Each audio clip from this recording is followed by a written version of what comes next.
I'm Jamie Flinchball. Recently produced a video called The 4 C's of Trust, and this was meant to provide a framework to evaluate failures as well as build trust in organizations of any size. I've asked for questions around the challenges and issues that we faced around trust. So I have an interesting one from our friend Tanya Mann at MG Strategy around being more transparent around failures. And the issue is, we're going to have failures. Do we try to play error-free, or do we acknowledge the failures? And how does that affect trust? So fundamentally, I think the belief that leaders in particular play more error-free ball, to use a sports analogy, than other people in the organization is fundamentally a fallacy.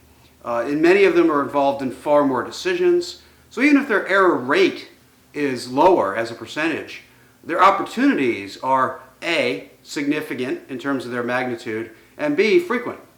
So the idea that we're going to play error-free, that we're not going to make mistakes, that we're not going to do things that violate trust is a challenge, is an issue.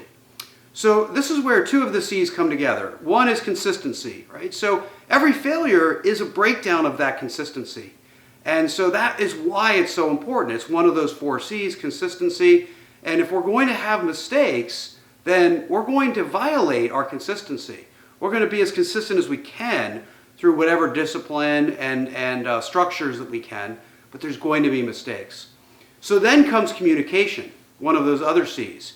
And the key with mistakes is being able to be open about them, being transparent about them. And speed is particularly important. So I think some of the most effective leaders that I've seen are very open to saying, I've made a mistake.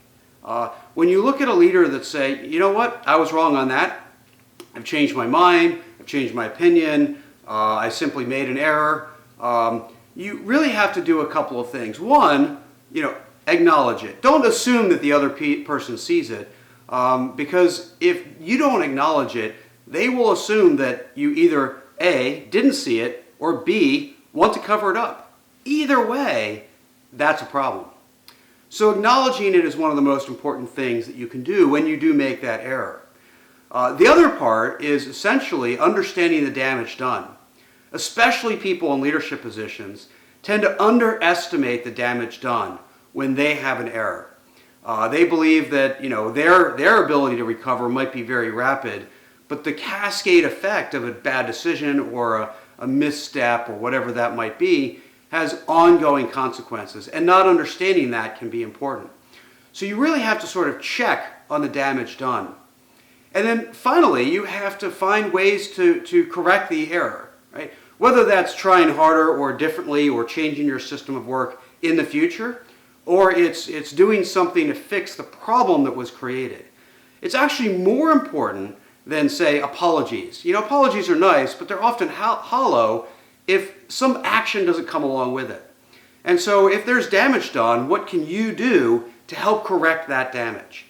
So those are some of the ingredients to dealing with trust in a situation where you're going to have errors, you're going to have mistakes, you're going to have flaws.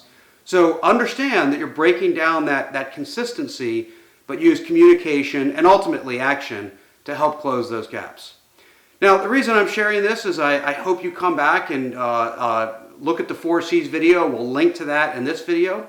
We're also doing research around the 4 C's, and so there'll be a link to the survey that we're doing research through below. It won't take you very long, and when we do close the survey, we'll replace that link with the survey results.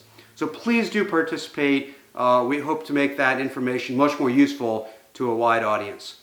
So thank you, and please come again.